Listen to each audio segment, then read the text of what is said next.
नमस्कार मंडळींनो, माझ्या यूट्यूब चॅनलमध्ये तुमचं मनपूर्वक स्वागत आहे। आजच्या या व्हिडिओत आपण सिंपल फ्युचर कंटिन्यूअस टेन्सची वाक्य कशी बनवायची ते फॉर्म्युले तुम्ही शिकणार आहात। आतापर्यंत आपण simple present tense, simple past tense, simple future tense, simple present continuous tense आणि सिंपल पास्ट कंटिन्यूअस टेन्स यांचे फॉर्म्युले तुम्ही शिकलात। तर आजच्या व्हिडिओत तुम्ही सिंपल फ्युचर कंटिन्यूअस टेन्सची पॉझिटिव्ह, निगेटिव्ह क्वेश्चन सेंटेन्स कसे बनवायचे ते फॉर्म्युले तुम्ही बघणार आहात। व्हिडिओला स्टार्ट करण्यापूर्वी जर तुम्ही माझ्या चॅनलला सबस्क्राईब केलं नसेल तर प्लीज सबस्क्राईब करा, जेणेकरून असे नवीन व्हिडिओ मी तुमच्यासाठी आणू शकेल। आणि जास्तीत जास्त लोकांपर्यंत शेअर करा, म्हणजे ज्यांना इंग्रजी शिकायची असेल ते इंग्रजी शिकू शकतील। सर्वात प्रथम तुम्ही सिंपल फ्युचर कंटिन्यूअस टेन्स म्हणजे काय हे या व्हिडिओ शिकणार आहात। नंतर पॉझिटिव्ह, निगेटिव्ह क्वेश्चन सेंटेन्स कसे बनवायचे ते फॉर्म्युले म्हणजे तो स्ट्रक्चर तुम्ही शिकणार आहात। तर चला मग आता आपण व्हिडिओला स्टार्ट करूया। सिंपल फ्युचर कंटिन्यूअस टेन्स म्हणजे काय? भविष्यातील एखाद्या वेळेला एखादी कृती चालू असेल तर सिंपल फ्युचर कंटिन्यूअस टेन्स वापरतात। म्हणजेच भविष्य काळात एखादी क्रिया जर चालू असेल तेव्हा सिंपल फ्युचर कंटिन्यूअस टेन्सचा वापर केला जातो। जसे की येथे उदाहरण दिलं आहे, उद्या 5 वाजता मी अभ्यास करत असेन।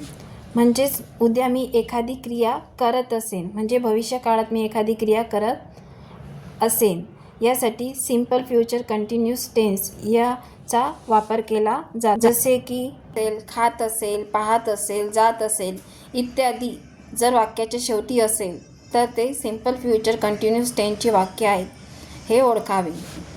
इंग्लिशमध्ये this tense describe an action that will be in progress at a specific time in the future. म्हणजेच भविष्य काळात एखाद्या विशिष्ट वेळी जर एखादी क्रिया किंवा कृती चालू असेल तर ही सिंपल फ्युचर कंटिन्यूअस टेन्सची वाक्य आहे। आता हे वरचंच वाक्य आहे इंग्लिशमध्ये, I will be studying at 5 PM tomorrow. आता आपण सिंपल फ्युचर कंटिन्यूअस टेन्सचं पॉझिटिव्ह वाक्य कशी बनवायची तो स्ट्रक्चर बघूया।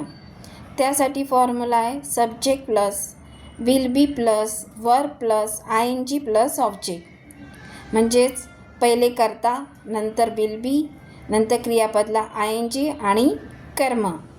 अशा प्रकारे सिंपल फ्युचर कंटिन्यूअस टेन्सची पॉझिटिव्ह वाक्य बनवली जातात। आपण आता काही उदाहरणासकट बघून घेऊया। येथे एक्झाम्पल्स दिले आहेत, मी पुस्तक वाचत असेन।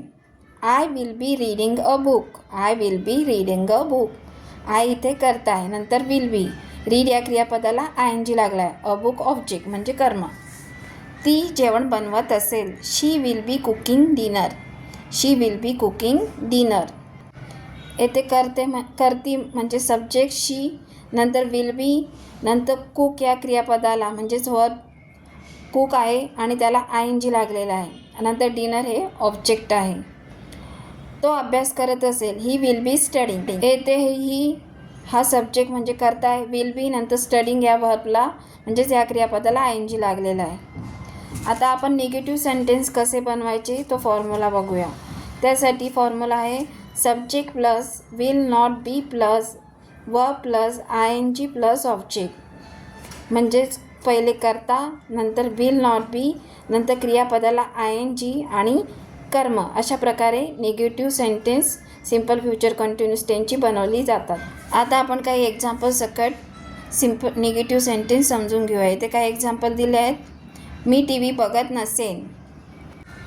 I will not be watching TV। I will not be watching TV। येथे करता आय, नंतर विल नॉट बी, नंतर वॉच या क्रियापदाला ING आणि TV। मी TV बघत नसेन, I will not be watching TV। ते क्रिकेट खेळत नसतील, they will not be playing cricket. They will not be playing cricket. येथे करता दे, नंतर विल नॉट बी, प्ले या क्रियापदाला ING आणि क्रिकेट हे ऑब्जेक्ट आहे। ती शाळेत जात नसेल, she will not be going to school. She will not be going to school. येथे करता शी, नंतर विल नॉट बी, गो या क्रियापदाला ING आणि टू स्कूल हे ऑब्जेक्ट आहे. अशा प्रकारे आपण निगेटिव्ह सेंटेन्सचे काही वाक्य बघितले. आता क्वेश्चन सेंटेन्स कसे बनवले जातात तो फॉर्म्युला बघूया. येथे पहिले विल, नंतर plus subject plus be plus verb plus ING plus object. म्हणजे सर्वात प्रथम विल, नंतर कर्ता, नंतर बी, मग क्रियापदाला ING प्लस कर्म म्हणजे ऑब्जेक्ट आणि क्वेश्चन मार्क्स. अशा प्रकारे सिंपल फ्युचर कंटिन्यूअस टेन्सचे क्वेश्चन सेंटेन्स कसे बनवायचे तो फॉर्म्युला तुम्ही शिकलात. आता आपण काही एक्झाम्पल्स सकट समजून घेऊया.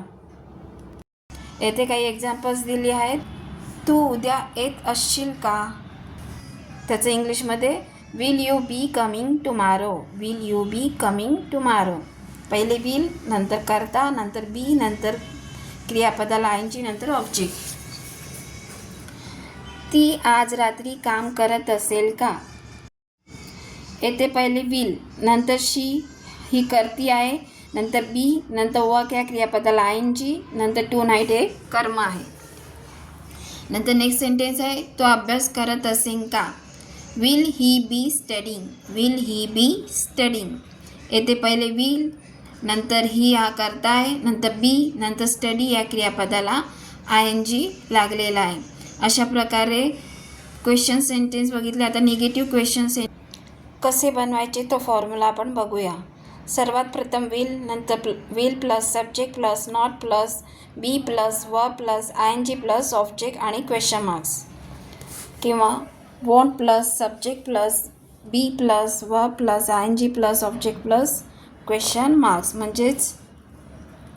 म्हणजेच पहिले विल, नंतर करता, नंतर नॉट, नंतर बी, नंतर क्रियापदाला ING, कर्म, नंतर कर्म आणि क्वेश्चन मार्क्स. आता आपण निगेटिव्ह क्वेश्चन सेंटेन्स कसे बनवायचे तो फॉर्म्युला बघितला. आता आपण एक्झाम्पल सकट, उदाहरणासकट समजून घेऊया.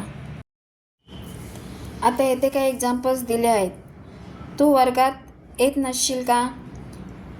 Will you not be attending the class. Will you not be attending the class. पहिले विल, नंतर यू हा सब्जेक्ट आहे, नंतर नॉट बी, अटेंड या क्रियापदाला ING, द क्लास हे ऑब्जेक्ट आहे. नेक्स्ट, तो खेळत नसेल का? Want he be playing. Want he be playing. पहिले विल नॉट, नंतर करता ही, नंतर बी आणि प्ले या क्रियापदाला ING. विल नॉटचं इथे वॉन्ट आहे. नेक्स्ट, ती शाळेत जात नसेल का? Will she not be going to school. Will she not be going to school. पहिले विल, नंतर शी हे सब्जेक्ट आहे, नॉट बी, गो या क्रियापदाला ING आणि टू स्कूल हे ऑब्जेक्ट आहे. अशा प्रकारे negative question sentence simple future continuous टेन्सची कशी बनवायची ते एक्झाम्पल सकट समजून घेतलं. आता परत रिकॅप बघूया. पॉझिटिव्ह सेंटेन्स बनवण्यासाठी फॉर्म्युला आहे subject plus will be plus verb plus ING. म्हणजेच पहिले करता, नंतर विल बी आणि क्रियापदाला ING.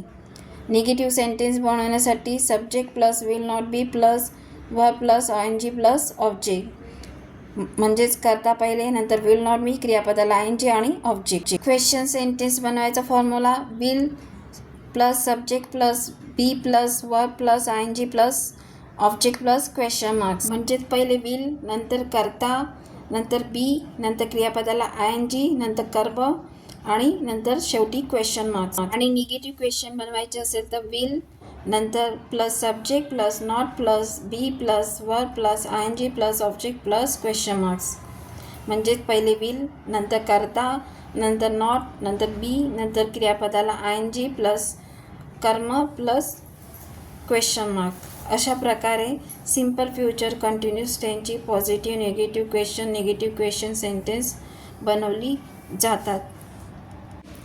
आता येथे सरावासाठी काही मराठीत एक्झाम्पल दिलेले आहेत. वाक्य कोणते आहेत, पॉझिटिव्ह आहे का निगेटिव्ह आहे का क्वेश्चन्स आहे का निगेटिव्ह क्वेश्चन आहे हे पहिले ओळखा. नंतर मी सांगितलेल्या फॉर्म्युलाप्रमाणे त्याचं इंग्लिशमध्ये ट्रान्सलेशन करा आणि तेही वाक्य मला कमेंट्स करून सांगा. तर आजच्या व्हिडिओत इतकंच. व्हिडिओ कसा वाटला मला कमेंट्स करून सांगा. व्हिडिओ आवडला तर लाईक करा. तुमच्या फ्रेंड फॅमिली रिलेटिव्समध्ये शेअर करा आणि माझ्या चॅनलला सबस्क्राईब करायला विसरू नका आणि खाली दिलेल्या नोटिफिकेशन बेल आयकॉनवर क्लिक करा म्हणजेच मी व्हिडिओ टाकताच त्या व्हिडिओची नोटिफिकेशन तुम्हाला मिळेल. तर चला मग भेटूया आपण नेक्स्ट व्हिडिओ.